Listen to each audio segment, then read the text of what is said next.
Hello and welcome to the Film Vomit Podcast, an extension of the Vomit series of podcasts. As always, we're your hosts, Mac Taylor and Cole Selby. And today we have a brief stop with Christmas movies. We didn't get to do the whole month because we kind of had Jurassic Park finishing up and we have Scream starting up. So we had to kind of wedge Yuletide horror just like right there in the middle. So today we're talking about 2015's Krampus. And Cole, you said you not watched this movie, so like, what were your thoughts going in, and kind of what happened? I mean, it's kind of hard to like, for me, it was kind of hard for me to go into it without thinking about the ending, because a lot of people love talking about the ending. And like I said, I've watched video essays before on it. So like I kind of wanted to watch it, but I never did until now for this. So I had like good expectations, honestly, because whenever like a movie gets like a lot of like coverage in a way, I always have like good thoughts about, like, good feelings going in, whether it be like so bad it's good or it's actually decent. This movie, I wasn't expecting like a lot of well, I don't know. Like, it's hard for me to say what I was expecting for this movie, because it's kind of different, and it's like within its own like kind of genre in a way. Like, it's different in its own field. I mean, I went in, like excited to watch the movie, and I left, still happy and glad that I watched it. Not really too many expectations, other than the fact that I knew it was probably going to be good. Because this was made by Michael Dougherty, the guy that made Trick or Treat and Godzilla King of the Monsters. Guy's really good, especially when it comes to holiday horror. For some reason, he just gets it. Like Trick or Treat's definitely like Trick or Treat's like a quintessential Halloween film. It's like an anthology. Is it like an anthology film? Yeah. But like they tie into each other. So he's kind of revered for that. I think that's probably one of his most like critically acclaimed movies. This is taking the German Austrian legend of Krampus and putting it in like a Western audience world. And then after this movie came out, there was a shit ton of like knockoff movies about Krampus, because it was just like when The Conjuring came out and everybody wanted to make some stupid low budget rip off, if you show that you can make money doing some kind of niche, people will fucking abuse it. So the entire series, like the entire like thing of Paranormal Activity, all of it, just so little money, great profit. So like, I like this movie because I saw this movie not too long after it came out. Like, I probably saw this early 2016, like when it came out to video.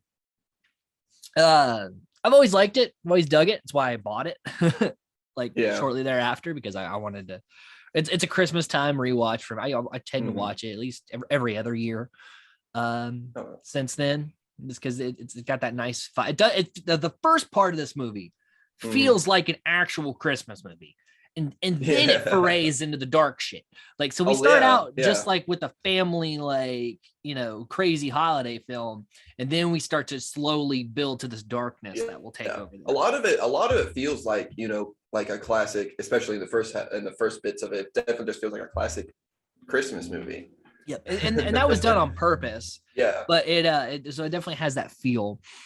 That a lot of Christmas horror, they don't really get that vibe right. You got to really get that vibe going on the Christmas and stuff. I remember, I forget what movie it was, but I watched it like a long time ago when I was a little kid at my grandma's. It was about like this, like Santa, he spent so many years being good, and then it's like, oh, that was my last year, and now I'm a bad guy. That was Santa's Sleigh. Santa's Sleigh, yeah, with Bill Goldberg. Yeah, I remember watching that movie. That didn't really feel like a Christmas movie. But Christmas horror is all over the place. There's a lot of trash with it, but there are some good ones. There are some gems. So let's go ahead and let's talk about Krampus. So we start out with just Black Friday madness, slow-mo Mhm. shots, just because of Yeah, how absurd of a yeah. thing that It's holiday shopping is. yeah, it's kind of bad that when you see that and it's like, huh, that's pretty real. It's pretty realistic, huh? Especially when like the dude getting trampled Yeah, too. Like the that's just people like getting horrible. tasered and things. Yeah. The security Like guard like dragging people yeah. away. Like it's like it's all like like slapstick in a way.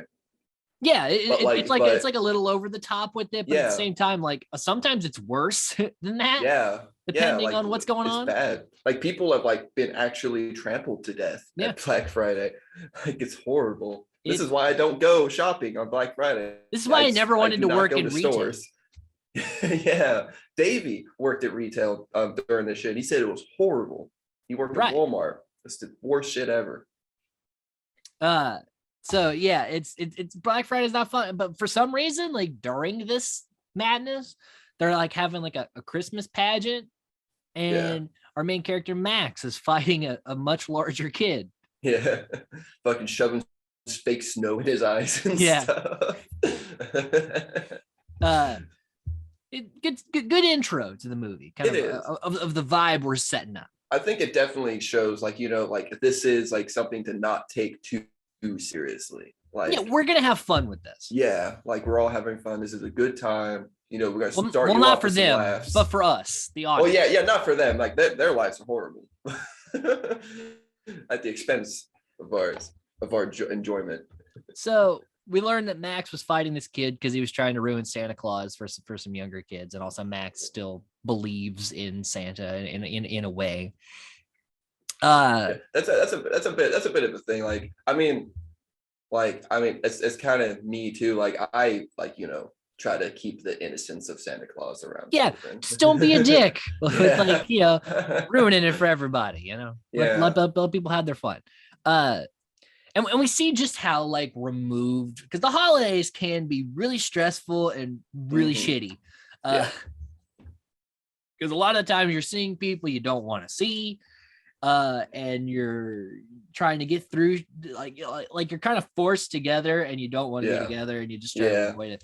It's so, and we can see how removed everyone is from it, because like the Omi is watching like a Christmas movie, and the dad comes in and he changes it to the news, Yeah.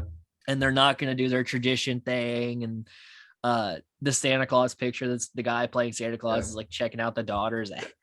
Yeah. And the Yeah. daughter's I'm like, they're bro, not that gonna. girl's like 15. Like, Yeah, they're not gonna fucking wrap presents while watching Charlie Brown. yeah, like Yeah. it's all very like the dad's drinking in his office, taking calls Yeah. and shit.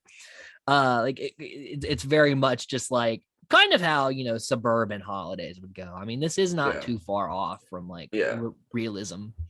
Yeah, for me specifically, like I don't really have this kind of interaction, for the holidays. I don't know if it's just because my family gets along, but yeah, I've never had like people just outright just be like rude to each other, like at the dinner table or just standing around.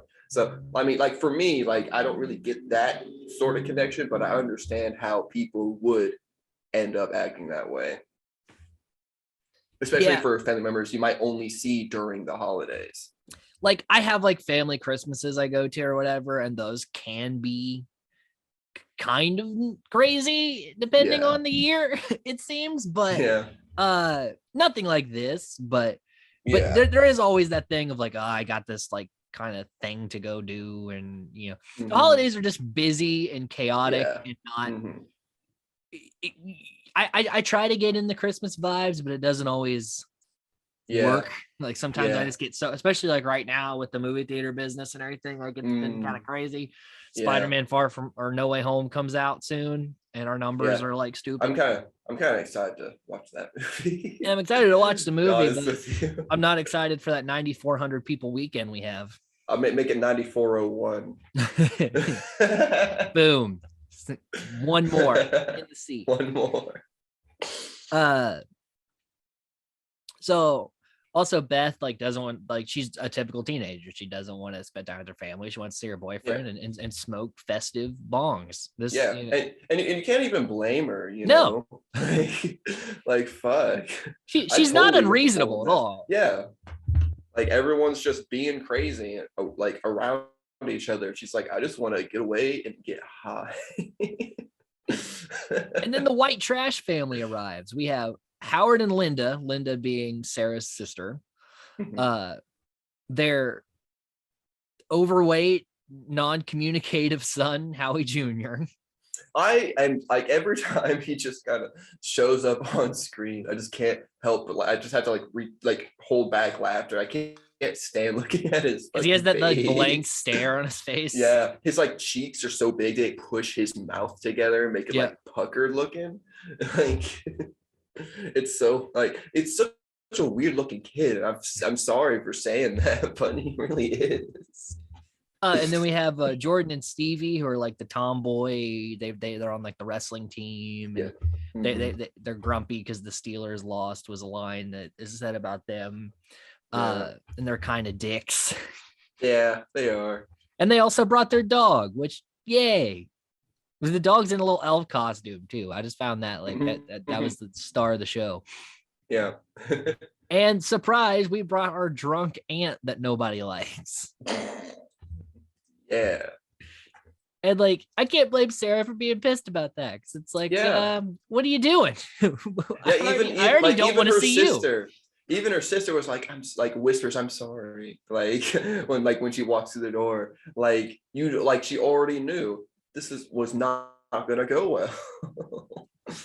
And then there's a great line where Tom's like, wasn't there another child? And they're like, oh yeah, the baby. Whoops.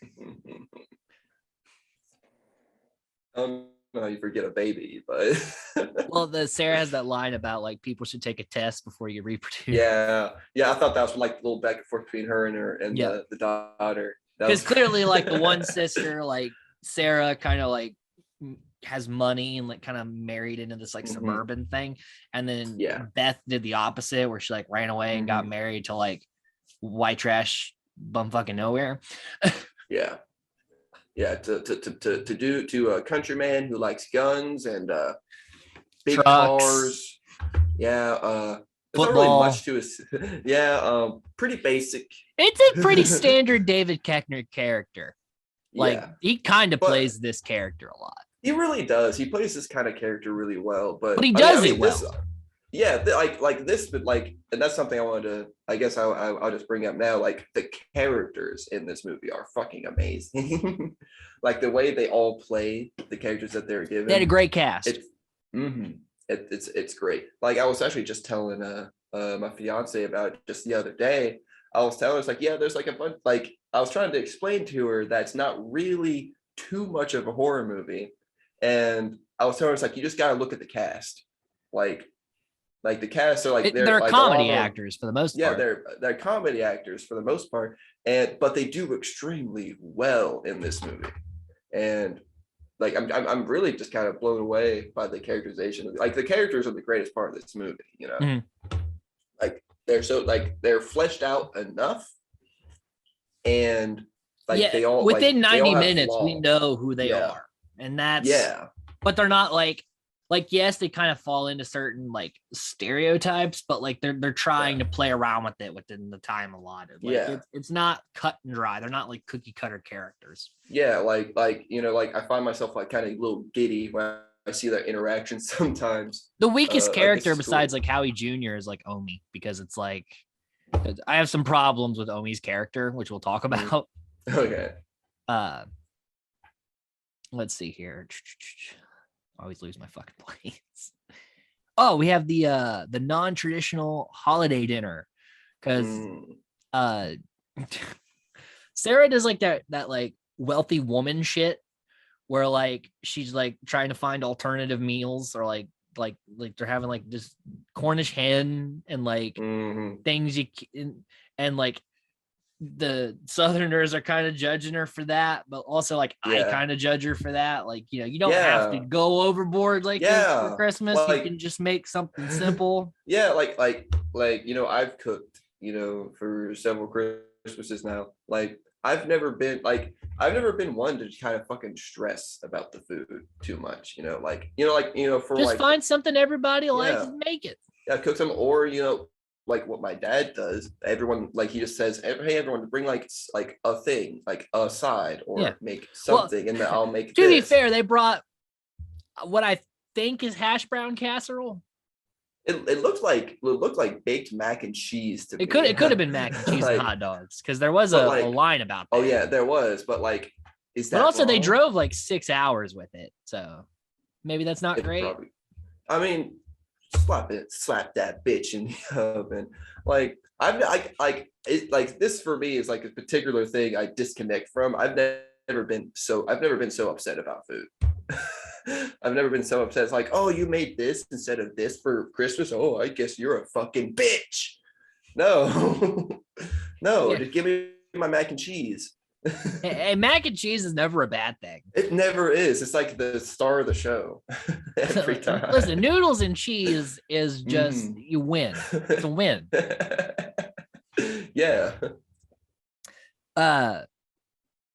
So yeah, it's just like a really tense dinner. Like Howard's talking shit, and Tom's trying to be like, it's great, and he's like, well, it's a little dry. He's like, no, it's great. Let's not. Can we please not do this? And also like Howard's like shit talking Tom being like a Boy Scout. And it's like,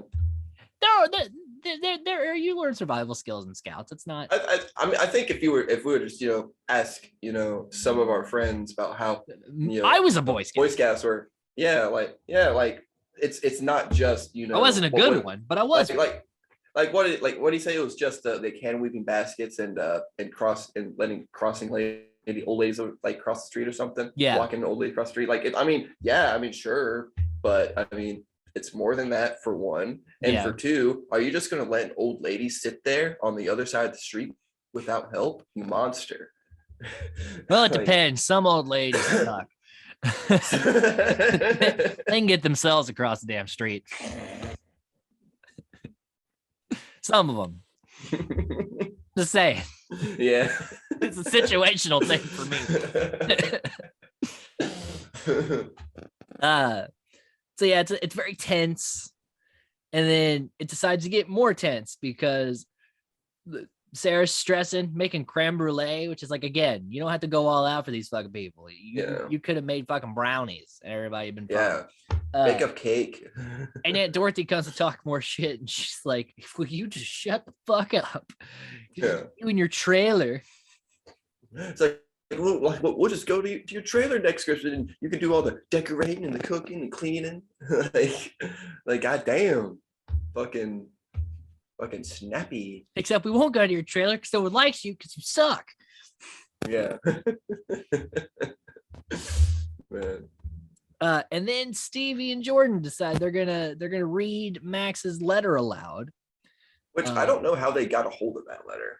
Yeah, because in one scene he's holding it, and the next scene he might have sat it down somewhere. Yeah, like because I thought he just like kind of stuffed it in his pocket or something, or like in his room. But like they just kind of get it. I was like, how did they get that? They got bully strength here. They can get bully whatever they strength. Want. Yeah. So yeah, they read it, and it's like it's a really sweet letter. He's like, I hope my parents like reconnect with each other, and I hope me and my sister are close, and I hope that are struggling and uncle will find some financial help, and and then also that the girls he wished they were boys, which is kind of true. Yeah, it kind of is. Like, and you can see that with just how like pumped he is about like Howie Jr. and like. Yeah, like when he's like burping at the table, it's like, that's my son. Whoa, yeah. Yeah, and Adam Scott's like, yep, it sure is your son. I don't think anyone's questioning. He's like, he's gonna be the biggest lineman. I'm like, if he just keeps drinking soda and eating, he'll be big. He'll be large, but he won't really be mobile. He'll be he also needs to learn some communication skills. Yes. Yeah. I don't think he are they just gonna like point him in the direction of the other team? and it's like, go that way. Just let. I mean, so,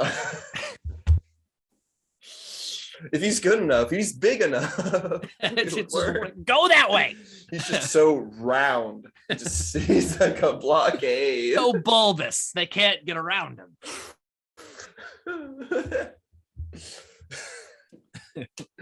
God. Ah, shit. But yeah, so, I don't think he even like utters like a line in this movie other than like noises, like mouth noises. he screams toward the end. That's about it. So a fight breaks out, and obviously Max gets his ass kicked again. I mean, yeah. I mean, he's like a small kid. Yeah, and like how old is he supposed to be? Like, I don't know. I assume he's 10? like 12, 13. Like his personality, like the way he characterizes himself makes it seem like he's like 12 or 13, but he just looks like a 10-year-old. He's very small. He's just so tiny. Yeah, I'm not entirely sure all the kids' ages, but I think that I think that Max and Howie Jr. are around the same age because he tries to talk to him. He does, and he just does that blank stare, that soulless stare. His weird ass fucking mouth. Ugh, I can't. So then Max is like, all right, fuck Christmas, I'm done. And Tom tries to help, but doesn't do a great job with helping because in trying to. Yeah. So Tom gives like a really shitty pep talk because he's like, why do we even have to spend time with these people? And he's like, that's a great question. Yeah. But we just do. And and he's like, we only have to survive 3 fucking days. Damn it. It's a lot of great delivery by Adam Scott here with it. But then we think oh, Max is going to turn around on it. Then he doesn't because he rips up the letter and throws it out the window. I kind of like the truthfulness between like him and like his son in the movie. Yep. He's like, yeah, it sucks, dude, but we do it because I hate it too. Yeah, it's like, man, you have some valid points, but I don't know what to fucking tell you. Yeah. And like, it's like, it does seem like, he's going to turn around. He's like, he's getting ready to put the note in the sleeve and stuff. And then he like looks at it. And like, what do you think like just made him like, just say, nah, fam? Like, does he just have that much resentment? I think he's kind of like, I'll get through it, but like the Santa shit keeps getting me into fights. So I'm just going to give that up. Yeah, because I mean, so he decides to do the one thing that'll summon Krampus: littering. You don't fucking litter. Krampus this whole time is like, hey, we only have one Earth, asshole. I only got one Earth to fucking pull victims from, and you're gonna fuck it up. So then the storm comes in and knocks out all the power. So we kind of start the spoopiness here. But we're not quits. It's not a full turn. It's a very subtle thing. Yeah, they really do ease into the horror of the movie. But it does feel cold, even though this movie's like shot on a soundstage. Like they do a good job of setting up how cold it is. Oh yeah. Like, because I mean, I've had my power outage, during the fucking winter, and that shit sucks, dude. Bitch, it's cold. Gets cold. Like you're sitting there like hoping for like a lot of snow because snow will at least insulate your house. And then speaking of snow, Max sees a spoopy snowman. Which happens, there's like just more every time they look outside, there's just more snowmen. Yeah. It kind of gives a good vibe. Yeah. And Beth's like, I'm gonna walk 4 blocks in a blizzard to check on my boyfriend. And Tom's like, sure. I'm like, why? Why would you just let your daughter walk in this blizzard 4 blocks? Like I can understand, a father trusting their daughter, with doing things, but when there's a blizzard coupled with a power outage, you should probably not go outside. Like everything's like the visibility's 0% at this point. Right. I wouldn't let anyone go walk in that shit. Like not like regardless if they were my child Yeah, or not. It's Tom like, is fucking very no. just meh about Beth this whole time. So he's like, oh, it's fine. Just go walk 4 blocks in a blizzard. It's fine. Yeah, So Beth goes outside, and immediately there's Krampus yeah. He's like, you jumping walk out across your rooftops, house. very spoopy. Yeah, I really liked the intro to Krampus. Like she just like sees him and he's just like on the roof of the house. Hold on one And second. it's like the shot of just like her seeing Krampus for the first time just on the roof of the house. Mm-hmm. And then like him like jumping. This is the first time too we kind of see, like, we don't get like the full shot of Krampus, but we see just like the silhouette and things. So he's basically like this goat demon with like a Santa mask on. Yeah, like this bulking, like just huge like silhouette of like a thing. Mm-hmm. Yeah, and like so chain rattle. She tries to run, hides under a car, but this isn't Jurassic World. That doesn't work. No. And she is attacked by a Jack-in-the-Box. Yep. And then that's Beth. She's gone very quickly in this movie. And like the whole, I like this the whole time. The music is like Christmassy in a way.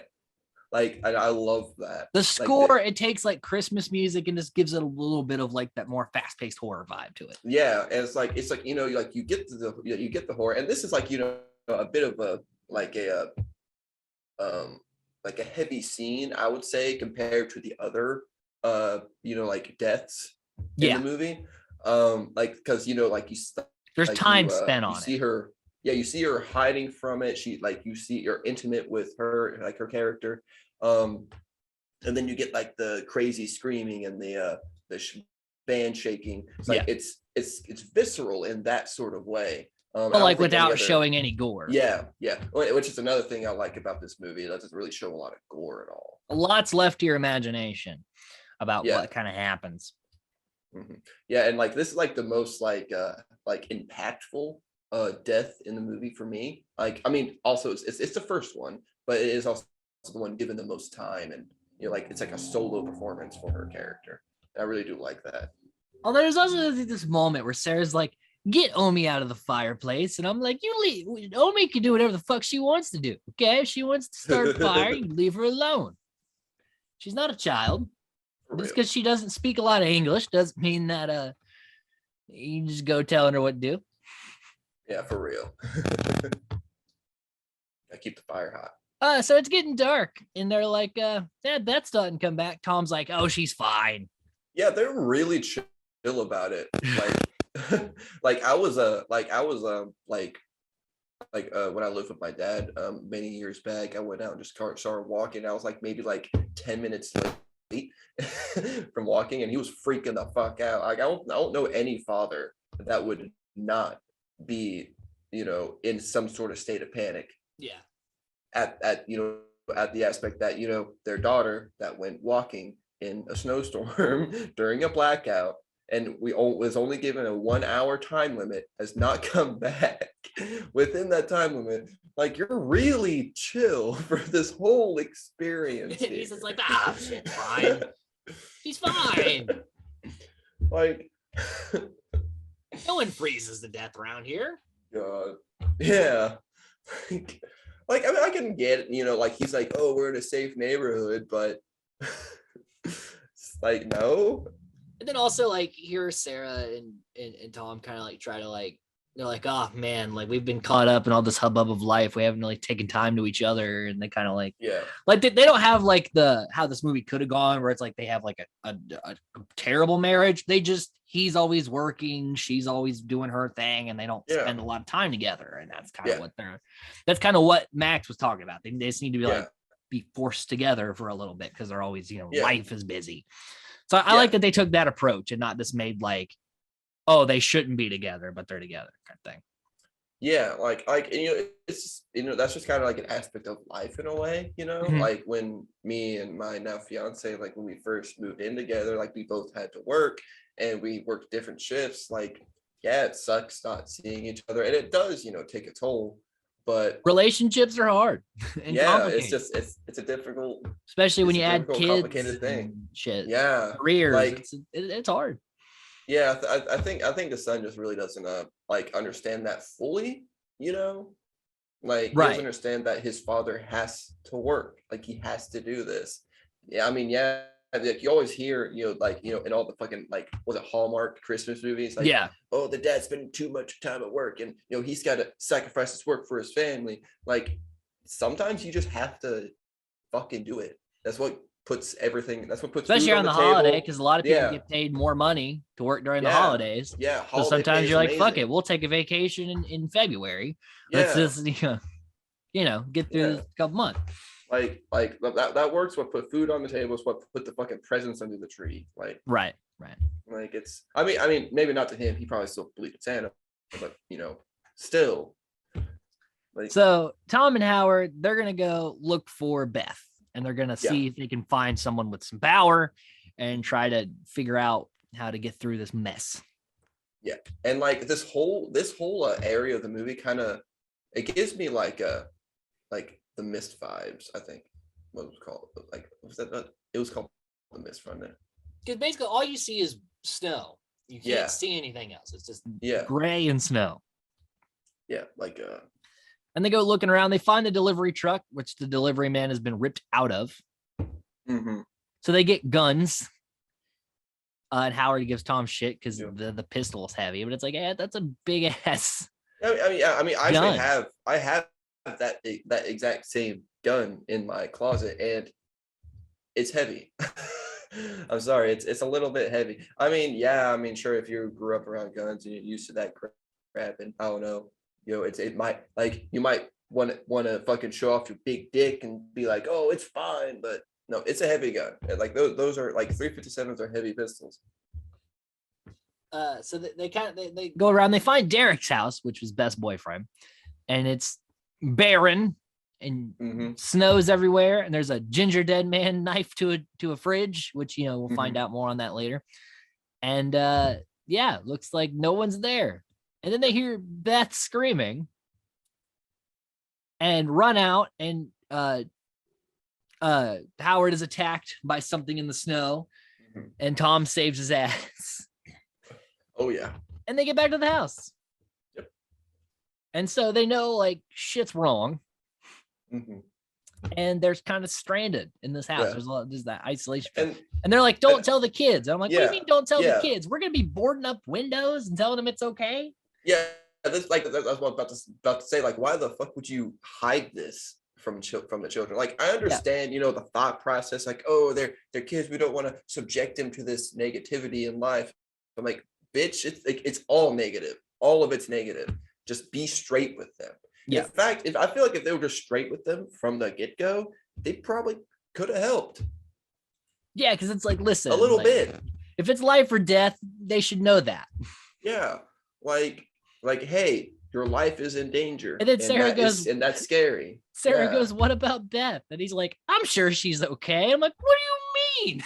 Yeah, like You you heard heard her her screaming. Yeah, like she's not okay. Like I understand wanting to like protect like your spouse from He didn't the give a truth or fuck something. about Beth. Yeah, but like just be like she's probably fucked. Yeah, no, she's probably fucking dead. We got Yeah, those she's of us who probably- aren't dead need to worry about that. Yeah, yeah, she's probably fucking dead, which means we need to try harder to keep the rest of the kids from not being fucking dead.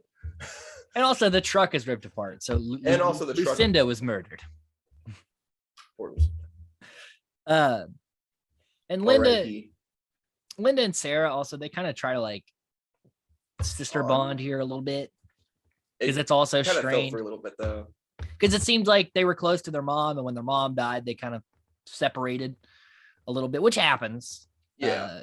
Again, there's that little slice of realism here amongst the. Yeah, like that little bit, like I kind of do vibe with a bit because after my grandma died, it just kind of seems like family get-togethers are kind of different, Mhm. distant.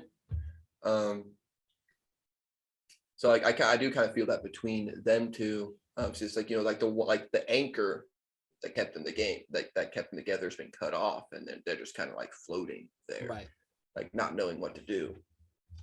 Meanwhile, Aunt Dorothy teaches the kids how to make peppermint schnapps and lets them all take a sip.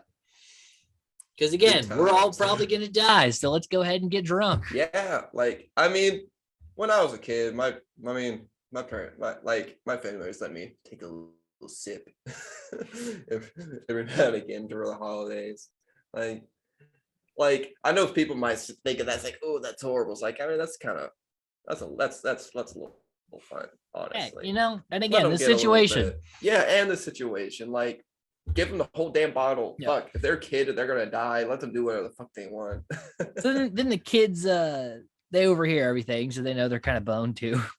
Yeah. And everyone sleeps, including Howard, who said he was talking about shepherds protecting flocks and everything, and he falls asleep because they left like jingly music on.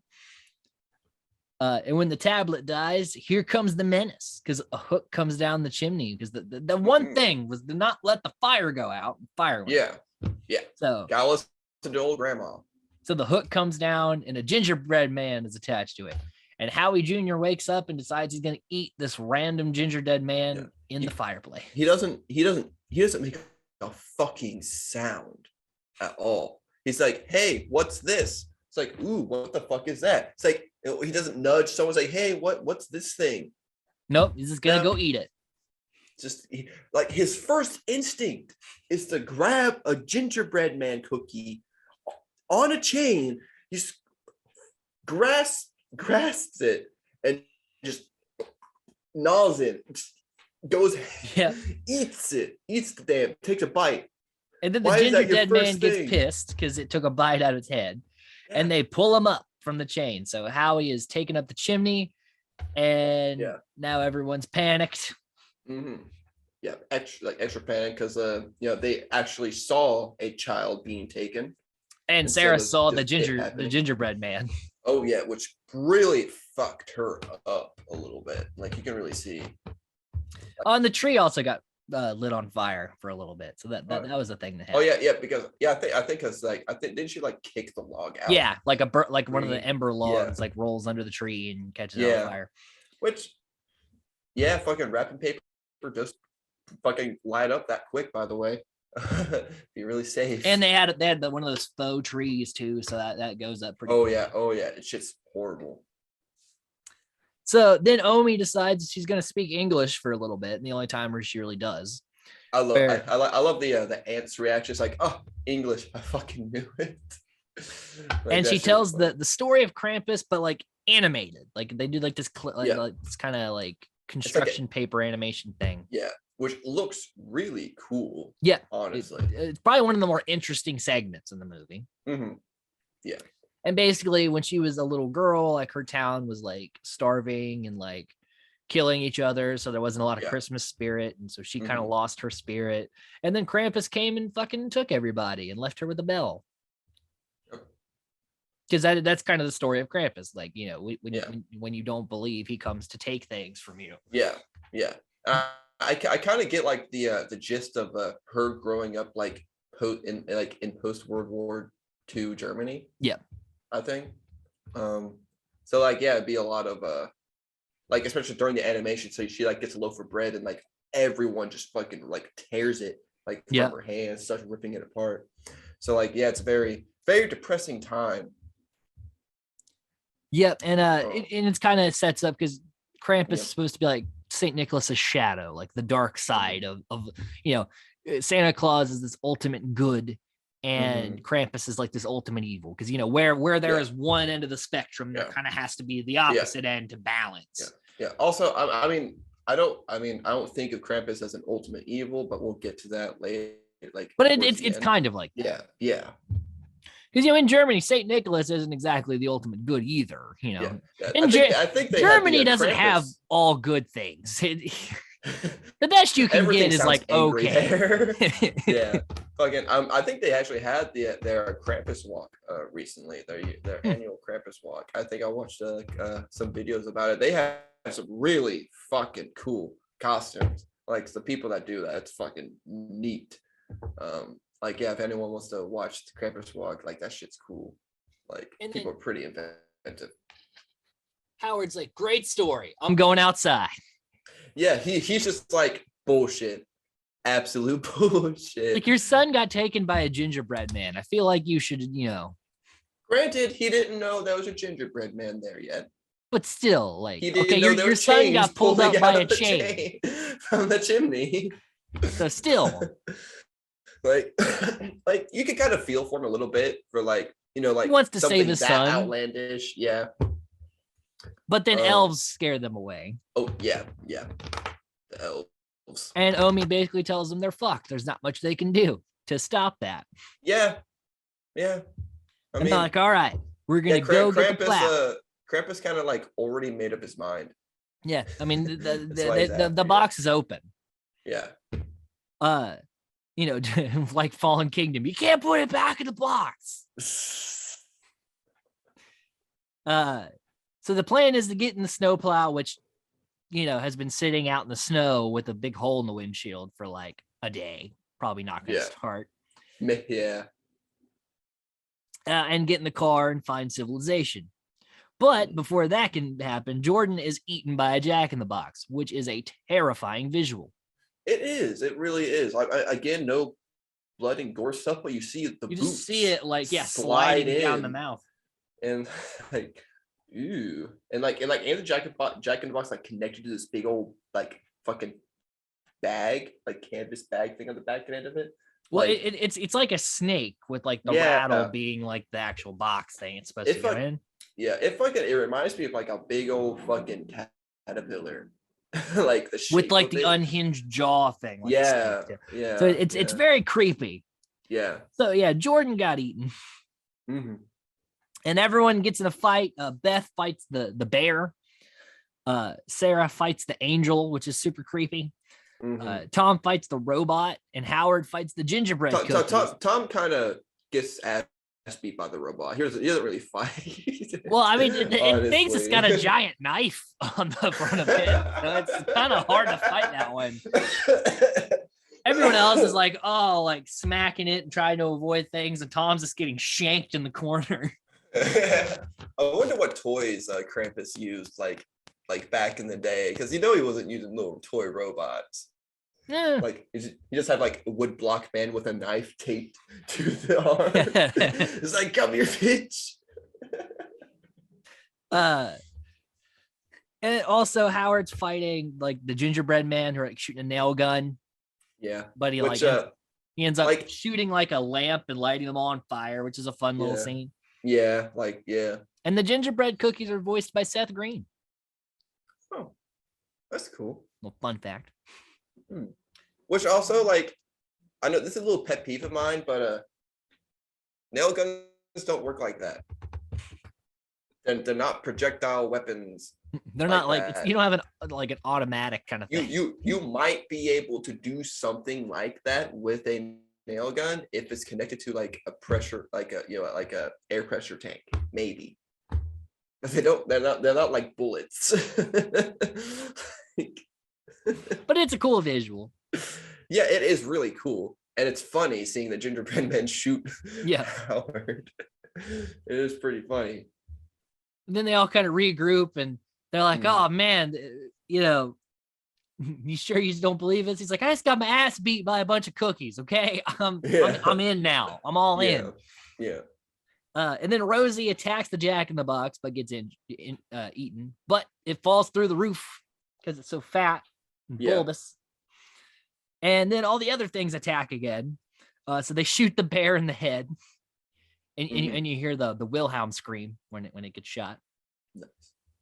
The angel gets like shot into the wreath, kind of makes like a little like gory decoration, which is kind of neat. It like even sticks there for a minute first. So Aunt Dorothy is about to finish off the Jack-in-the-Box, but is taken by elves. And like the whole time the Jack-in-the-Box is like all giddy. Yeah, like with he's his clapping. Movements. It's like it's like he's like hugging the elves. And it's like, I don't like that. Yeah. So yeah, Dorothy is taken. Howard is taken. And he has this line of twisted fairy tale horse shit, which just seems like such a David Koechner thing to say. Yeah. And the baby is taken. Ooh. I kind of like how the aunt just kind of like accepted it. It's like, I'm gone. Bye. I mean, she's tied up with chains. Kind of hard to avoid. Yeah. And I she's mean, drunk. that takes a little bit of willpower. It's like, I'm fucked. They even play like Later. that silly like slide whistle noise when she gets Yeah. like, out. Yeah. So the others bail, and Omi decides she's gonna face Krampus, and we get that thing where like we finally see him up close, and he like gets up in her face and takes her. Yeah. Like he's really well designed in my opinion. Like he's incredibly he comes down the chimney and takes her. Mm-hmm. And then Linda, Beth, and Tom are taken pretty quickly because we're trying to wrap this movie up. Yeah, they're all just kind of pulled under the snow. Yeah, they all just kind of get fucking taken. I mean, it's like I wish we could have made a little bit more out of it, but at the same time, I understand that we're running out of time. Yeah. Stevie's dragged out of the car, and Max is left with the little bell, the little Krampus bell. Mm-hmm.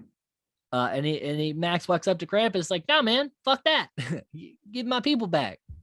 Yeah, it's like, I'll die for them, my dude. And then he gets thrown down the hole, and it turns out that they're all alive again. And Christmas joy is happening, kinda. And when you pull out, you see that they're in a snow globe. Yeah. But yeah. And as far as what that ending means, it's up to interpretation. It could mean that they're trapped in like this Christmas Day hell, or that they're given a second chance, but Krampus is watching them. If they fuck up again. I personally think like this is what I think. If Krampus were to be there to torture them and and everything and punish them for the wrongs that they did to the holiday, I feel like they would have made them repeat the last couple of days over and over rather than giving them a warm and welcoming Christmas within the snow. Yeah, I think Krampus gave him a second chance. Yeah. And this is why why I say like he's not really like the darker, quote unquote side of Santa, because like it looks like, when we get the pan back, all of the other snow globes, like I feel like he's actually giving people the chance to right their wrongs and to make things better, to make the holiday as it's supposed to be, like, but if not, he's gonna come fuck you up. Yeah, if not, then you're just gonna be sent to fucking hell and be eternally tormented, like, fuck you. So that is Krampus. So on to the trivia. The noodle incident, which is referenced of something that Max did. Yes. That's from Calvin and Hobbes. Apparently Calvin and Hobbes was always referencing the noodle incident, but never saying what it was. Okay. I was kind of, because I saw him like smirk a little bit. At his he had like the little shitty grin. Like I want to know the noodle incident. I'm thinking like pool noodle. Like that's what I thought too, but it could be like spaghetti. Yeah. So this was shot on a soundstage. So the snow is actually like stuff from like diapers, and the cold breath was added digitally. So, but it looks it looks really good. They did a great job with these sets. Mm-hmm. And in Max's room, you can see a Rick and Morty poster and a Robot Chicken poster. Yeah, cool. The police. That's an ambulance. Someone's dying. Then the studio said that because there was a little bit longer with the kids like taking a sip out of Dorothy's alcohol, and they were like, you can't show kids drinking. It's like, yeah, we can't show them drinking, but we can show a girl getting eaten by a demonic clown. That's typical studio shit there. Yeah. When Max shares his Halloween stash candy, you can see Sam's lollipop from Trick or Treat in there. Ooh. Oh yeah. And all of the minions, like the angel and everything, they're all based off the Demonic Toys, which is a Charles Band movie that we may cover on this podcast sometime in the future. A fun fact about this that I didn't think about: the actresses that play Beth and Stevie are actually sisters. Oh. So Beth and Stevie are sisters, not Jordan and Stevie. That's cool. Yeah, kind of neat. Familiar faces. There's only a couple here that I felt was worth mentioning. Aunt Dorothy, the thing that everyone knows her from is, of course, 2.5 Men. She was great on that show. Amazing. Tom, played by Adam Scott, of course, from Step Brothers. Piranha 3D, Parks and Rec, Adult Children of Divorce, Yeah, he's been in a lot of comedies, particularly. comedy films. Yeah. Sarah, played by Toni Collette from Knives Out, Hereditary, Tammy, Hitchcock, Fright Night, Little Miss Sunshine, and Shaft. And Howard, of course, played by David Koechner from Anchorman, Piranha 3 Double T, F is for Family, American Dad, The Goldbergs, Justified, The Office, Final Destination 5, Unaccompanied Minors, Thank You for Smoking. It just goes on and on and on. The guy's had an extensive career. I really kind of liked the movie. It was scary when it needed to be, funny when it needed to be, tense. The characterization was awesome. The set design was amazing. It's all confined mostly to one house and like the street. But like it's really made in such a way that it's not like overbearing. Yep. Like you're not sick and tired of seeing the house over and over. Like I do like the characters, even though I don't really it's hard for me to find like redeeming qualities in them for the most part. But it's still mostly good. Yeah, I really like how they kind of make a cheeky kind of like a comedy thriller for the movie. Like they just still keeping in like the lighthearted aspect. Yeah, I mean, even though they kind of drop that mostly towards the end, it's still really cool. Yeah, I like overall, I kind of really like this movie. I mean, it's not like a masterpiece or anything, but it's a good holiday horror flick, you know? Yeah, like it's really fun to watch. Like it's a movie that's really good for a lot of audiences, you know, especially because there isn't a lot of gore in the movie. Like, I mean, yeah, there's kills, you know, quote unquote, but like they don't really show you a bunch of it. I mean, in the visceral stuff they do show, it's like not that bad. It's more creepy imagery than it is gory. It really is, yeah. Yeah, I feel the same way. It's a pretty good holiday horror flick. I like Michael Dougherty's stuff. Mm-hmm. All in all, it's like, you know, I'd probably give it like 7 out of 10. Yeah, I'd probably give it like a 6. Which granted, 6 is not bad. I was like, no, we've covered some trash on this podcast, so this is not a bad movie. But it's not like overly great. Yeah, like it doesn't start getting to bad territory until you get like 3, but out of 10, I guess. Whatever fucking rating systems, but yeah, I'd give it like a 6 out of 10. Like it's fun to watch. Don't worry too much about I don't know, story maybe, I guess. It's really just thing. Yeah, it's really just a thing you just sit down and watch and you have a good time. So that is our coverage on Krampus. Join us next time when we're going to be discussing Black Christmas, the original Christmas horror classic. Oh, yeah. So until next time, stay safe, stay nerdy.